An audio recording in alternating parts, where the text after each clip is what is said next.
Okay, now let us understand the concept of electric field, है ना।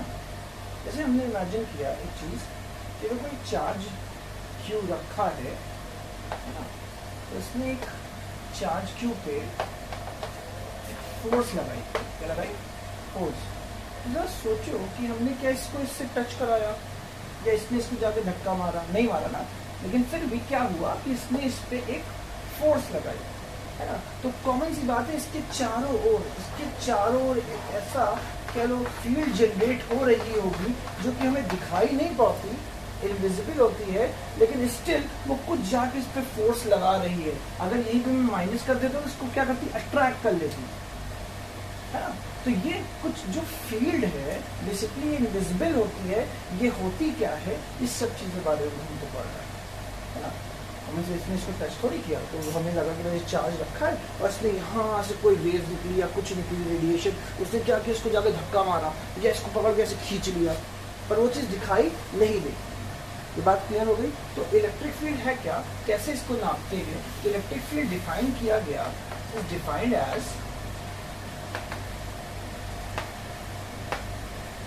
Force per unit charge. एक बात समझिए, जैसे एक चार्ज क्यू है, इसके अलॉन्ग एक चार्ज क्यू रखा हुआ है, इसको मैं क्यू नॉट कह देता हूँ। ये चार्ज क्यू वो चार्ज है, ये सोर्स कहलाएगा, सोर्स चार्ज कहलाएगा। क्यों सोर्स चार्ज कहलाएगा, क्योंकि भैया ये अपनी इलेक्ट्रिक फील्ड प्रोड्यूस कर रहा है। ये इलेक्ट्रिक फील्ड क्या कर रहा है, अपनी प्रोड्यूस कर रहा है हर डायरेक्शन में। और ये चार्ज क्यू नॉट जो है वो टेस्ट चार्ज कहलाएगा। क्या कहलाएगा, टेस्ट चार्ज, है ना। यानी ये टेस्ट चार्ज क्यों कहलाएगा, क्योंकि हम इसकी इलेक्ट्रिक फील्ड को टेस्ट करने के लिए इसको यहाँ ला के रखते हैं कि देखिए इलेक्ट्रिक फील्ड क्या है। तो इलेक्ट्रिक फील्ड क्या कहा गया कि फोर्स पर यूनिट चार्ज, यानी electric field is defined as a force per unit charge. मानो एक सिंपल सा कॉन्सेप्ट तुम्हें समझाते हैं कि मान लो इस पे फोर्स लगी होगी कुछ, मान लो 10 न्यूटन, है ना। कितनी लगी होगी, 10 न्यूटन। इस चार्ज की वैल्यू मान लो 2 कूलम। तो इलेक्ट्रिक फील्ड क्या होती है, is basically force on a unit charge, मतलब फोर्स ऑन, इसे कह लो फोर्स ऑन 1 कूलम चार्ज। तुम ये देखो कि 1 कूलम चार्ज पे कितनी फोर्स लग रही है। अगर 2 कूलम चार्ज पे 10 न्यूटन लग रही है इस पॉइंट पे, एट पॉइंट पी, तो बताओ 1 कूलम चार्ज पे कितनी फोर्स लगेगी। तो क्या करोगे, एफ बाई क्यू नॉट ही तो करोगे। ये बात समझ में आ गई, क्या समझ में आ गई।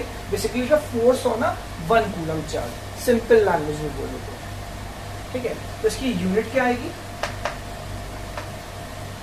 ऐसा यूनिट क्या आएगी इसकी, न्यूटन पर कूलम, देख सकते हो, फोर्स पर यूनिट चार्ज। बात क्लियर हो गई, श्योर क्लियर हो गई। इट्स अ फोर्स ऑन पर यूनिट चार्ज।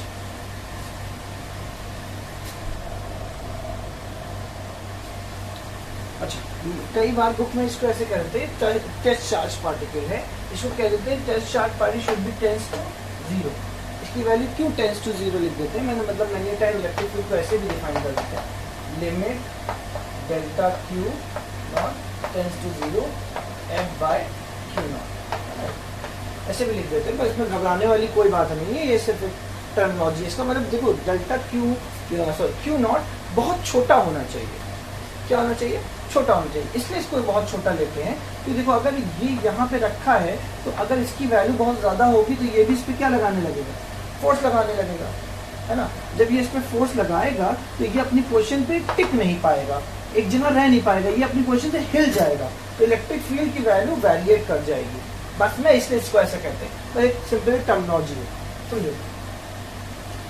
तो बच्चों ने कहा कि सर इलेक्ट्रिक फील्ड नापने के लिए क्या हमें चार्ज की जरूरत है। हाँ, पहली बात तो समझो, एक ऐसा चार्ज जो कि इलेक्ट्रिक फील्ड प्रोड्यूस करे, पर ये वैल्यू इस चार्ज के ऊपर इंडिपेंडेंट होती है, यानी electric field do not depend on test charge, यानी ये जो चार्ज के लिए जिस पे तुम फोर्स चेक कर रहे हो, बेसिकली देख रहे हो ना कि ये इस पे एक कितनी फोर्स लगा रही है। तो टेस्ट चार्ज के लिए ये डिपेंडेंट होती है। पूछो क्यों? मानो ये चार्ज था, कुछ आर दूरी पे रखा हुआ था, है ना, इसकी वैल्यू मानो 2 कूलम थी, ठीक, तो इस पे फोर्स लगी मानो 10 न्यूटन की, सही है बात, 10 न्यूटन की लगी। अच्छा, अगर मैं इस चार्ज की जगह कोई 4 कूलम का चार्ज रख दूं, है ना, पहले 2 कूलम का रखा था, तो इलेक्ट्रिक फील्ड कितनी आएगी बताओ? तो वो सर 5 न्यूटन पर कूलम, सही है बात, बिल्कुल सही है, 5 न्यूटन पर कूलम। अच्छा, मैं अगर चार्ज इतनी ही दूरी पे, सेम डिस्टेंस पे मैं चार्ज को 4 कूलम ला के रख दूं समझाने के लिए, है ना, अगर 4 कूलम ला के रख दूं तो फोर्स कितनी लगेगी? तुम कहोगे सर फोर्स बढ़ जाएगी कितनी? ये बढ़ गई। फोर्स क्या होती है? K Q1 Q2 by R square, यही होती है ना, ये same Q same R square same Q0 क्या हो जाएगा? Q0 बढ़ गया, Q0 4 हो गया, तो फोर्स भी क्या हो जाएगी? बढ़ जाएगी, मानो भाई 20 न्यूटन, है ना, 20 न्यूटन। पर अब जब ये 20 न्यूटन आई है तो अभी भी E की वैल्यू कितनी है? देखो 4 कूलम पे 20 है, तो 1 कूलम पे कितनी फोर्स होगी? 5 की। यानी E की वैल्यू इस चार्ज के ऊपर डिपेंड नहीं कर रही है। किसके ऊपर डिपेंड कर रही है? इस चार्ज के ऊपर, सोर्स चार्ज के ऊपर, जो इलेक्ट्रिक फील्ड प्रोड्यूस कर रहा है।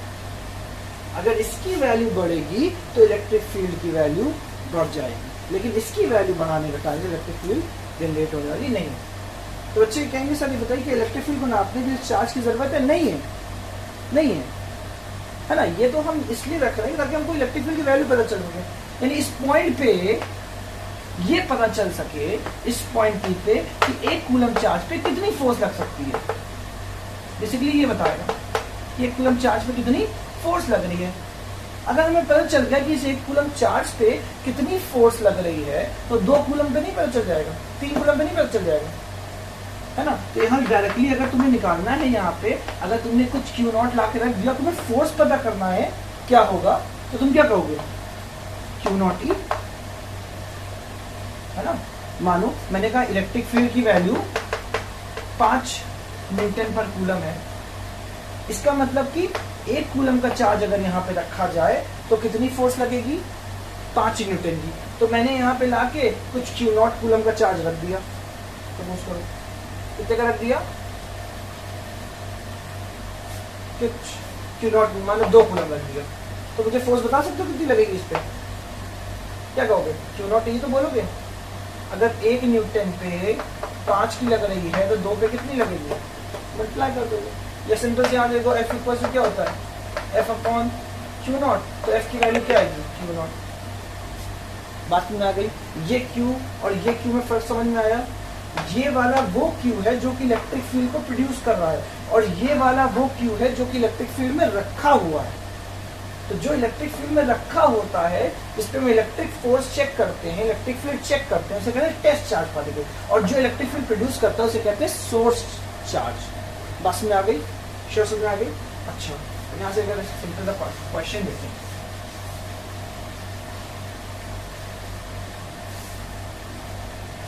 मैं तुमसे कह दूं, an electron is placed in a electric field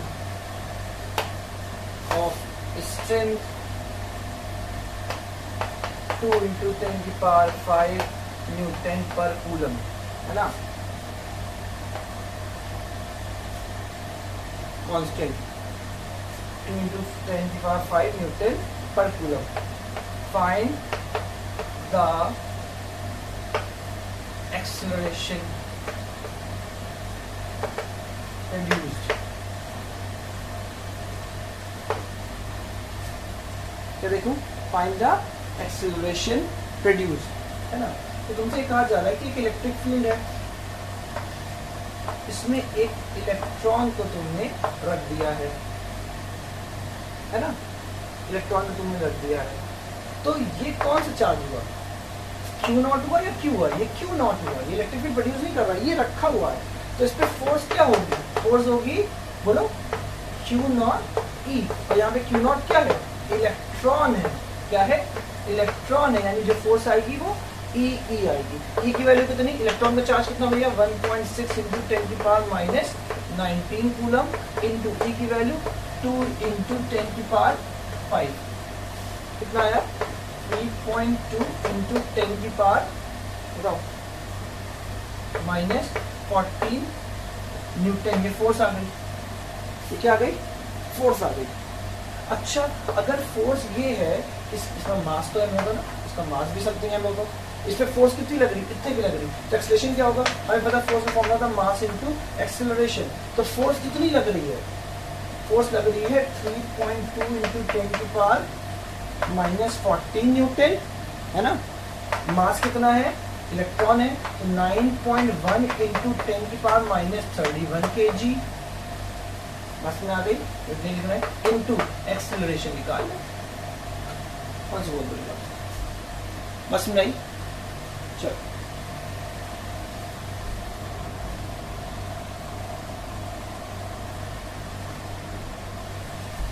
अच्छा, ये क्वेश्चन तुमने देखा बड़ा आसान सा, कोई मुश्किल नहीं इसमें। अच्छा फिर समझो,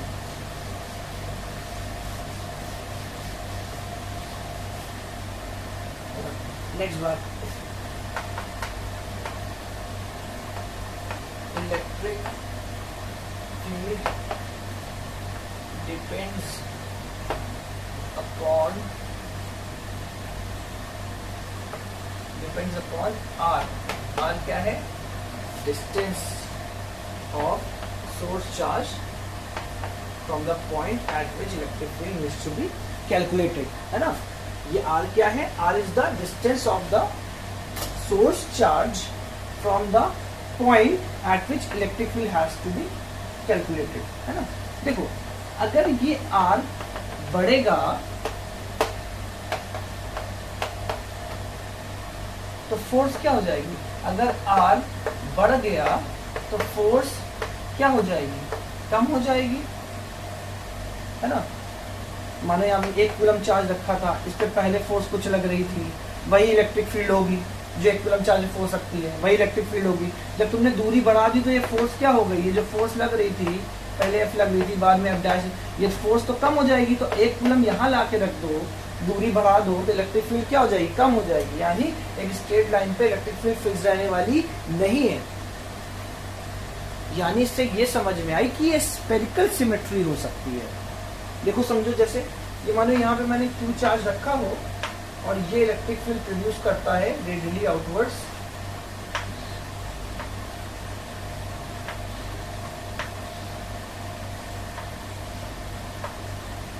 है ना, मानो इलेक्ट्रिक फील्ड प्रोड्यूस कर रहा है। तो इससे आर डिस्टेंस पे अगर मैं जाऊं और मैं एक स्फीयर बना दूं, अगर मैं एक आर दूरी पे स्फीयर बना दूं, तो मैं चार्ज यहाँ पे रखूं, ये यहाँ पे इलेक्ट्रिक फील्ड देखूं, यहाँ पे इलेक्ट्रिक फील्ड देखूं, यहाँ पे इलेक्ट्रिक, यहाँ पे यहाँ पे यहाँ पे यहाँ पे यहाँ पे, ये सारी दूरियां क्या है, आ रही होंगी, ये सारी दूरी बराबर है। जब दूरी बराबर है, जब दूरियां बराबर हैं, तो क्या इस पे फोर्सेस भी बराबर नहीं होंगी, यानी इलेक्ट्रिक फील्ड बराबर नहीं होगी। यानी इलेक्ट्रिक फील्ड इज अ, हर बात रिमूव करना चाहो, electric field is a spherical symmetry, spherical symmetry।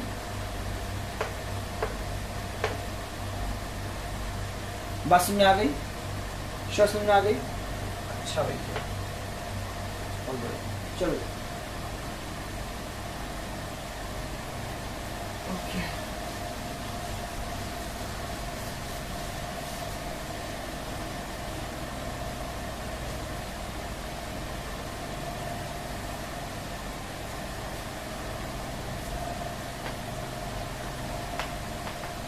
electric field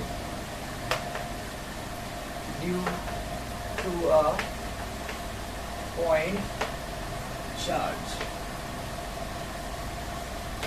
समझे। मैंने कहा मैंने यहाँ पे Q चार्ज ले लिया है, मैंने पॉजिटिव भी ले लिया, ठीक है। और इसकी R दूरी पे मैंने टेस्ट चार्ज पार्टिकल रख दिया क्यू नॉट, क्या रख दिया क्यू नॉट। तो इलेक्ट्रिक फील्ड क्या होती है भाई, इलेक्ट्रिक फील्ड होती है F बाय, बोलो ये इलेक्ट्रिक फील्ड प्रोड्यूस कर रहा है, this is the source charge, और ये क्या है हमारा टेस्ट चार्ज है ना, ये हमारा टेस्ट चार्ज है। तो इलेक्ट्रिक फील्ड क्या होती है, फोर्स जिस पे लगेगी, पॉजिटिव दिया है, और टेस्ट चार्ज को मोस्ट ऑफन पॉजिटिव ही लेते हैं, है ना, तो ये पॉजिटिव दिया है, इस पे इधर की तरफ फोर्स लगेगी, तो ये क्या होगी फोर्स अपॉन कितना क्यू नॉट, मान इस पे फोर्स लगी, जैसे मैंने बताया 10 न्यूटन की, कितने की 10 न्यूटन की, चार्ज कितना था 2 कूलम, तो 10 न्यूटन पे अगर 2 कूलम लग रही है तो 1 न्यूटन पे कितनी लगेगी, क्या करोगे 1 कूलम पे कितनी लगेगी, क्या करोगे फोर्स को चार्ज क्यू नॉट से डिवाइड करोगे। अच्छा ये फोर्स कितनी लगेगी कैसे निकालते हैं, तुम्हें पता है कि ये फोर्स निकालने का ये जो चार्ज पार्टिकल इस चार्ज पे फोर्स लगाएगा किससे आती है, कूलम लॉ से आती है, यानी क्या लिखो K Q1 Q2 by R square, ये फोर्स आ जाएगी जितनी भी है, चलो यहाँ रखो, तो फोर्स की वैल्यू क्या है K Q naught by R square by Q naught, force upon Q naught से Q naught cancel, electric field क्या आ गई भाई K Q by R square, ये इंडिपेंडेंट ऑफ क्यू नॉट आई ना, बस में आ गई। मतलब सिंपल सा कि अगर मैं तुमसे क्वेश्चन यहाँ पे कह दूँ, सिंपल सा क्वेश्चन कह देता हूँ कि एक चार्ज है 2 कूलम, 10 की पावर -8 कूलम, एक चार्ज है ना, कितनी दूरी पे रखा है, वो रखा है 0.1 मीटर पे, तो इस पे इलेक्ट्रिक फील्ड की वैल्यू बताओ, कर लोगे एकदम आसान, क्या लगाओगे, ये कौन चार्ज है, सोर्स चार्ज है, तो सोर्स चार्ज के लिए इलेक्ट्रिक फील्ड की वैल्यू क्या होती है K Q by R square, इसमें Q कौन सा होता है, टेस्ट चार्ज होता है जिसपे फोर्स लग रही है वो होता है, या जो इलेक्ट्रिक फील्ड प्रोड्यूस कर रहा है वो होता है, जो इलेक्ट्रिक फील्ड प्रोड्यूस कर रहा है वो होता है। तो हमें इस चार्ज की वजह से इलेक्ट्रिक फील्ड चाहिए कि इस पॉइंट P पे कितनी इलेक्ट्रिक फील्ड ये वाला चार्ज प्रोड्यूस कर रहा है, तो ये क्या हुआ, ये कैपिटल Q तो हुआ सिंबल में, इलेक्ट्रिक फील्ड कितनी आएगी बताओ, K की value 9 × 10⁹ as we all know, है ना, ये होती है ना K की वैल्यू, Q कितना 10⁻⁻8 कूलम अपॉन R कितना 0.1,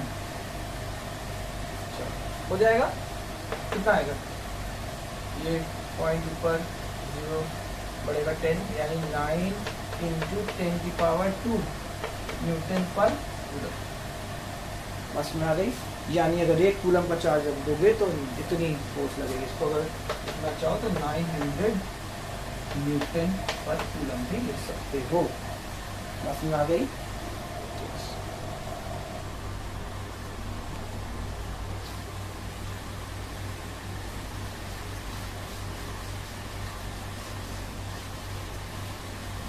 अच्छा एक बात और समझो, electric field is a vector quantity,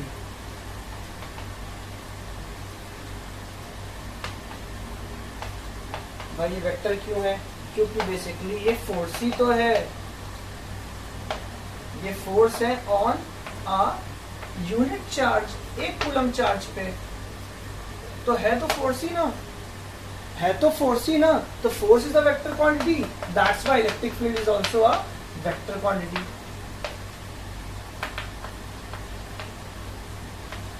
बताओ क्या लिखूं, यहाँ पे क्या आता है, जब फोर्स वेक्टर थी तो याद है क्या लिखते थे, क्या आता था फोर्स वेक्टर में क्या लिखते थे, K Q1 Q2, बताओ R के साथ क्या आता था, याद है पूरा, R vector upon R vector का मॉड का Q, यही आता था ना, और R वेक्टर की टेल किधर होती थी, जिधर फोर्स निकालनी है ना, Q1 Q2, R वेक्टर अगर टेल इधर है, फोर्स इधर आएगी इस चार्ज पे, तो जिधर फोर्स निकालनी है उधर ही होती थी ना। सेम बात इलेक्ट्रिक फील्ड के लिए भी वही है ना, जिधर आर वेक्टर की क्या होगी, r vector upon r vector का मॉड का क्यूब। यहाँ पे बस ये सेकंड चार्ज नहीं होता, इसको 1 मान लेते हैं, और ये जब 1 कूलम चार्ज हो जाएगा सेकंड वाला, तो जो पहले चार्ज की वजह से फोर्स आएगी उसी को इलेक्ट्रिक फील्ड बुलाएंगे। इन वेक्टर फॉर्म समझ में आ गया, एकदम क्लियरली समझ में आ गया है ना। अब इस पर वही सब क्वेश्चन कराए जा सकते हैं जो तुमने फोर्स में कूलम्स लॉ के लिए किए हैं, वेक्टर में कि एक चार्ज पार्टिकल 1.2,3 पे रखा है, दूसरा 4,5,6 पे रखा है ना, तो कूलम लॉ में किया था ना ये वाला। अब क्या करेंगे, चार्ज पार्टिकल 1,2,3 पे रखा है, तो 4,5,6 पे दूरी पे आप वो निकालिए, इलेक्ट्रिक फील्ड निकालिए, कर लोगे ना, इसको पता है ना, पॉइंट से पॉइंट रखने के लिए। चलो वो सारी चीज़ें अगर नहीं पढ़ा है तो उसको रिवाइज कर लेना, वो सारा फिर वही बातें आ जाएगी। चलो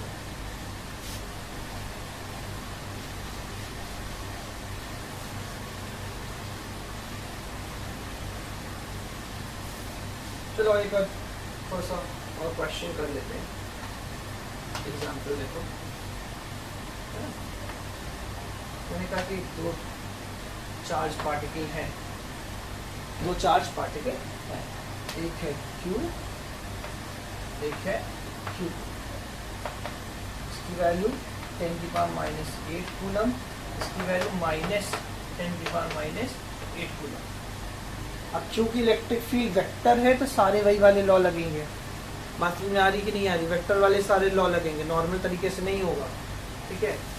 एक पॉइंट यहाँ पे है A, ये पॉइंट बीच का है B, और ये पॉइंट है C, ठीक।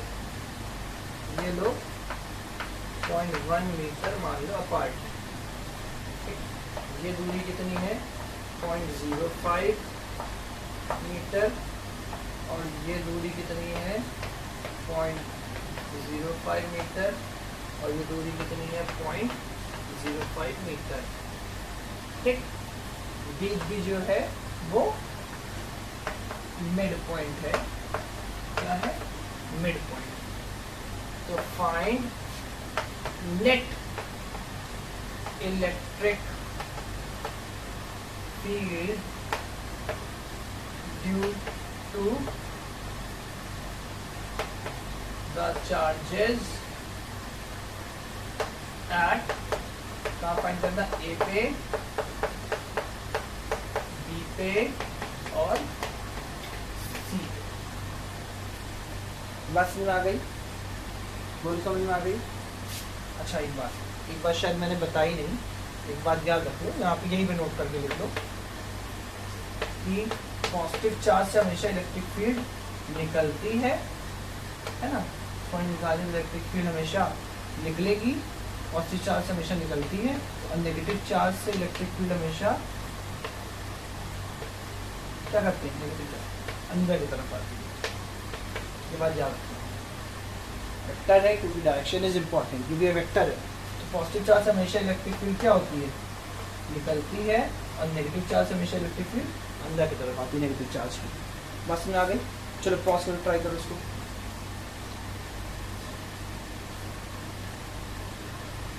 चलो देखो,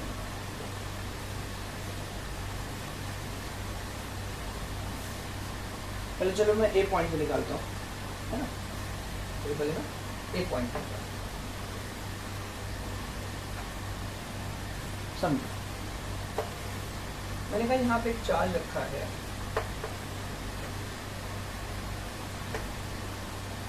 Q1, इसकी वैल्यू 10⁻⁸ कूलम है, बोलो कितनी दूरी पे है भाई, ये एक पॉइंट पे निकालना है। ये तो पॉजिटिव है नेगेटिव, पॉजिटिव है ना, तो इसकी वजह से जो इलेक्ट्रिक फील्ड आएगी वो किधर आएगी, बाहर की वजह से। मैंने मान लिया E1, कितना मान लिया E1। दूरी कितनी है भैया, दूरी है 0.05 मीटर। तो जो इलेक्ट्रिक फील्ड की वैल्यू होती है वो क्या होती है, KQ/R², है ना, यही होती है इलेक्ट्रिक फील्ड की वैल्यू, KQ/R²। तो इलेक्ट्रिक फील्ड यहाँ पे कैसी है, इलेक्ट्रिक फील्ड सोर्स चार्ज है ना, इसकी वजह से इलेक्ट्रिक फील्ड निकालनी है पॉइंट A, तो ये क्या कर रहा है, इलेक्ट्रिक फील्ड प्रोड्यूस कर रहा है, तो ये सोर्स चार्ज है।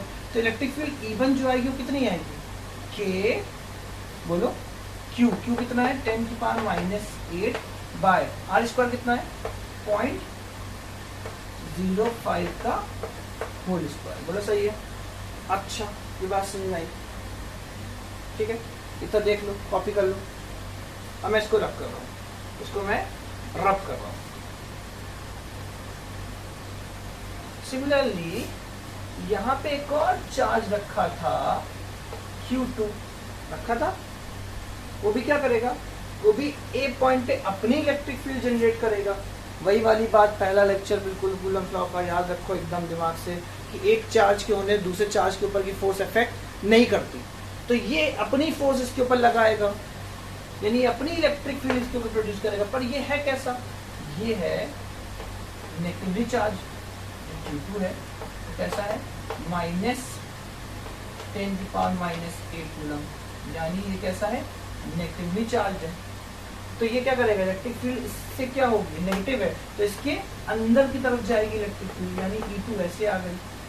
चलो दूरी बोलो, इससे सोर्स चार्ज है ना, ये इलेक्ट्रिक फील्ड क्या कर रहा है, प्रोड्यूस कर रहा है, ये सोर्स चार्ज है ना, इलेक्ट्रिक फील्ड प्रोड्यूस कर रहा है। तो दूरी बोलो, दूरी कितनी है भैया, देखो ये हो गई 0.1 मीटर और ये हो गई 0.05 मीटर, तो कितनी है ये दूरी 1 + 0.05 मीटर, बस में आ गई, दूरी आ गई। तो ये जो इलेक्ट्रिक फील्ड E2 आएगी वो क्या आएगी, K इंटू बताओ 1.05, सॉरी ये तो चार्ज रखना है, क्यू रखना है, KQ/R²। तो क्यू कितना है 10 की पावर -8 अपॉन 1.05 का होल स्क्वायर,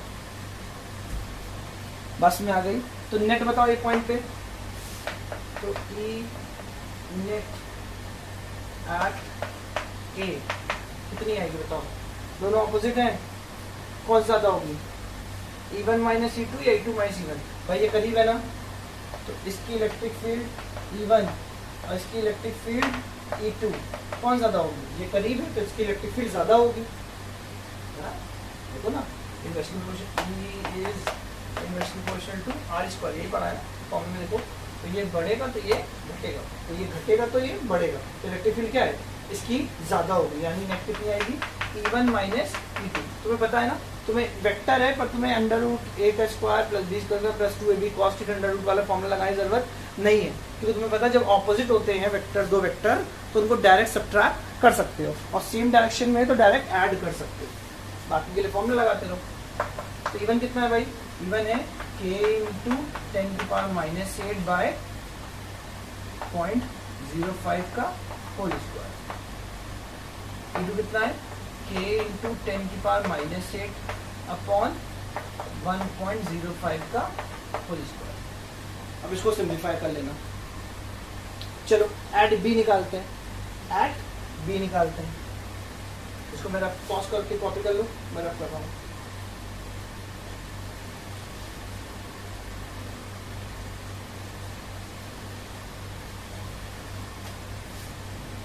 बी पे देखो, ये Q1 है, ये बी पॉइंट है ना, तो पॉजिटिव है, ये Q1 कैसा है पॉजिटिव है, तो इससे इलेक्ट्रिक फील्ड क्या होगी, अंदर की तरफ आएगी या Q1 से बाहर की तरफ जाएगी।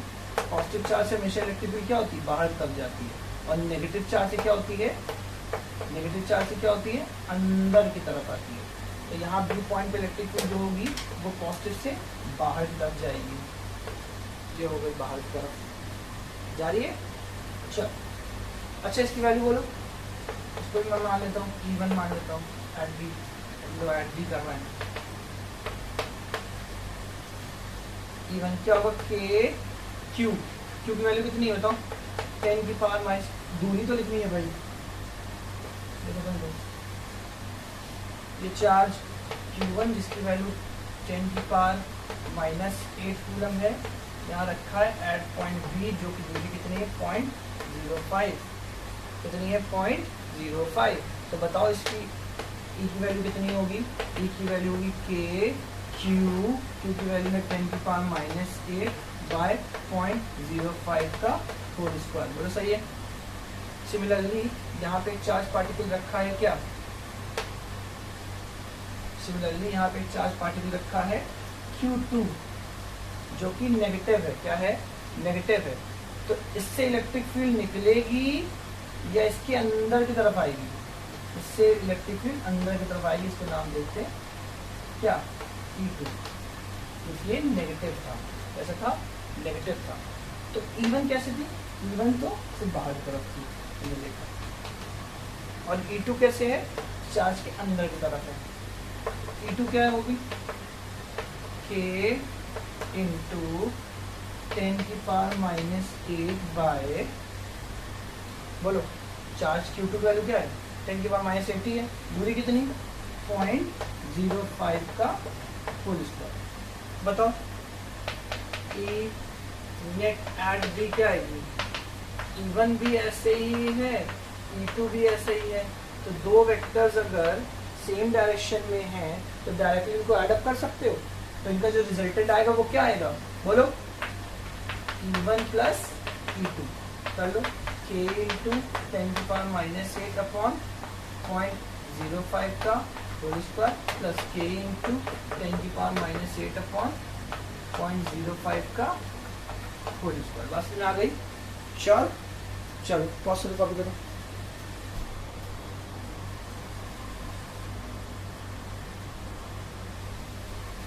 चलो अब एक बात देखो, पॉइंट सी पे देखो।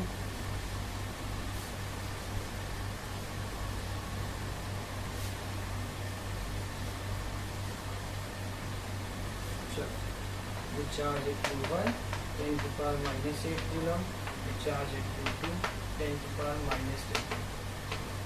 बताओ इलेक्ट्रिक फील्ड इस चार्ज से क्या होगी? निकलेगी, यानी इलेक्ट्रिक फील्ड E1 होगी। सी पे निकाल लें। और ये Q2 कैसा है? नेगेटिव है, यानी इससे इलेक्ट्रिक फील्ड क्या होगी? बोलो, इससे इलेक्ट्रिक फील्ड अंदर की तरफ आएगी। बोलो, ये हो गई E2, क्या हो गई? E2। तो दूरियां बराबर हैं। बस में आई।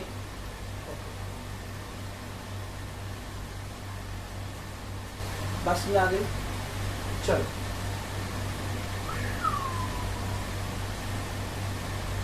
ये वाला किया है ना तुम लोगों ने?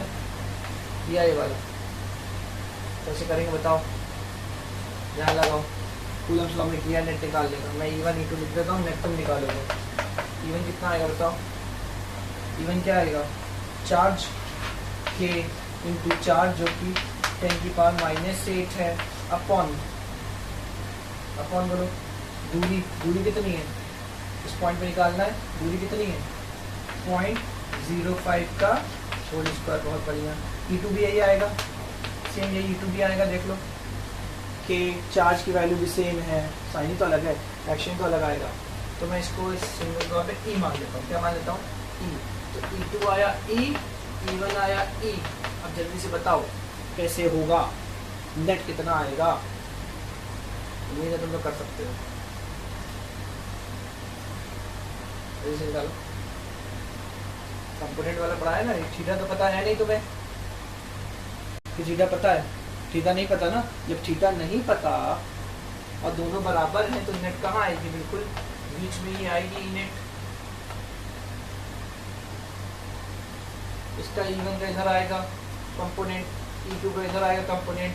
इधर साइन वाला कैंसिल हो जाएगा। मैंने हिंट दे दिया, करो।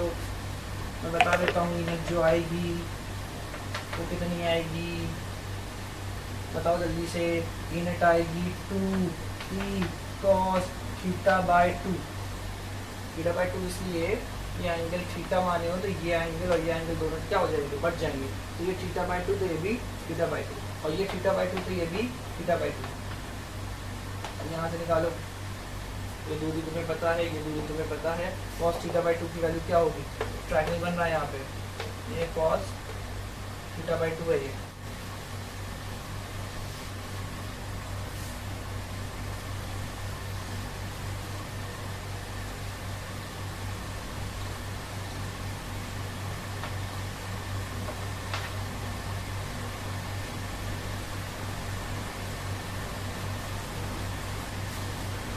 चलो चलो ये थोड़ा सा यहाँ पे चेंज कर लो, इसको 0.1 मीटर कर लो, 0.1 मीटर का। तो ये दूरी कितनी हो जाएगी, 0.1 मीटर का स्क्वायर। चलो बताओ कैसे करेंगे। यहाँ पे एक ट्रायंगल बना ले पहले। पॉइंट क्या था, ये था। चलो देखते हैं, एक ट्रायंगल बन रहा है मेरा CB से करेगी। हाँ चलो ठीक देखते हैं, ये ट्रायंगल थीटा बाय 2 है ना। ये दूरी कितनी है, पॉइंट बोले यार 0.1 मीटर, और ये दूरी कितनी आएगी 0.05 मीटर, थीटा बाय 2। चलो ठीक, थीटा बाय 2। ये बता cos थीटा बाय 2 की वैल्यू बोलो, cos थीटा बाय 2 क्या होगा, ये एंगल है, ये ले लो थीटा बाय 2। cos का फॉर्मूला बेस अपॉन हाइपोटेनस, तो बेस कितनी है, ये बेस हुई 0.05 अपॉन हाइपोटेनस यानी 0.1, कितना आ गया, काटो 1/2। तो यहाँ cos थीटा बाय 2 कितना, 2e इंटू 1/2, 1/2 से 2 कैंसिल, तो नेट कितनी आ गई, यानी ये नेट आ गई इलेक्ट्रिक फील्ड। बात समझ आई, क्या समझ आई, चल बहुत बढ़िया।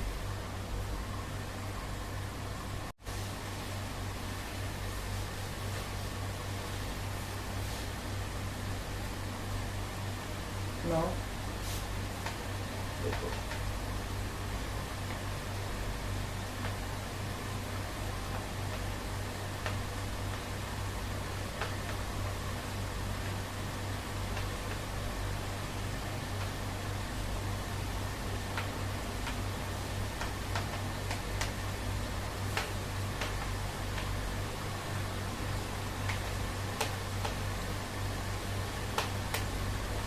in a electric field, fall of electron and proton in a electric field, है ना। मानो इलेक्ट्रिक फील्ड ऊपर की तरफ, इस तरफ है ऊपर की तरफ। तो भाई अगर इलेक्ट्रिक फील्ड ऊपर की तरफ है तो इधर कौन सा चार्ज होगा, तुमको सर इधर पॉजिटिव होगा और इधर क्या होगा, नेगेटिव होगा, है ना, कॉमन सी बात है। रेजिस्टेंस मान लेते हैं H, क्या मान लेते हैं H। तुम्हें पता है ना इलेक्ट्रिक फील्ड जो होती है वो पॉजिटिव से निकलती है और नेगेटिव में जाती है, ये यूनिफॉर्म इलेक्ट्रिक फील्ड ली E, चलो यूनिफॉर्म इलेक्ट्रिक फील्ड E। चलो एक इलेक्ट्रॉन को यहाँ पे रेस्ट से छोड़ा गया तो ये गिरेगा अच्छी तरफ, फोर्स लगेगी गिरेगा, है ना।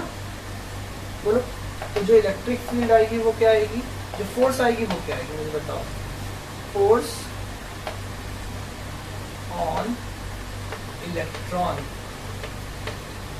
एक इलेक्ट्रॉन है जो कि एक इलेक्ट्रिक फील्ड में रखा गया है, तो तुम्हें ये बताया गया ना कि कोई भी चार्ज पार्टिकल Q0 अगर इलेक्ट्रिक फील्ड में रखा गया है तो उस पर फोर्स क्या आती है, वो आती है Q0 E, ये आती है। देखो ये कौन सा चार्ज है जो इलेक्ट्रिक फील्ड प्रोड्यूस कर रहा है या जिसपे इलेक्ट्रिक फील्ड लड़ रही है, जिसको इलेक्ट्रिक फील्ड फोर्स लगा रही है, ये वो चार्ज है जिसपे इलेक्ट्रिक फील्ड फोर्स लगा रही है। तो फोर्स का फॉर्मूला क्या होता है, Q0 E, तुम्हें पता है। तो F मान लो, Q0 कितना है, Q0 is the charge on this electron, that is E and E, बोलो सही है। तो फोर्स कितनी आएगी, E आएगी, है ना। फोर्स का फॉर्मूला क्या होता है, फोर्स जो होती है वो होती है मास इनटू एक्सेलरेशन, और किसके बराबर होगी, E के। तो जो एक्सेलरेशन E बाय m, एकदम एक्सेलरेशन इन इलेक्ट्रॉन, क्या एक्सेलरेशन इन इलेक्ट्रॉन है ना। अच्छा अभी मानो यहाँ रेस्ट से छोड़ा गया, कैसे छोड़ा गया, इसकी इनिशियल वेलोसिटी जो थी वो 0 थी, तो distance travel by the electron कितना आएगा, हमें पढ़ा है ना, एक फॉर्मूला होता है ut plus half at square, हमने पढ़ा है ना। एस कितना है भाई, ये हाइट है h, ut क्या हो जाएगा, 0 हो जाएगा क्योंकि इनिशियल वेलोसिटी 0 है, प्लस हाफ एक्सेलरेशन कितना आया है ae t स्क्वायर। यहाँ जरा t स्क्वायर की वैल्यू निकालो, t स्क्वायर कितना आएगा, जो t आएगा वो आएगा 2h बाय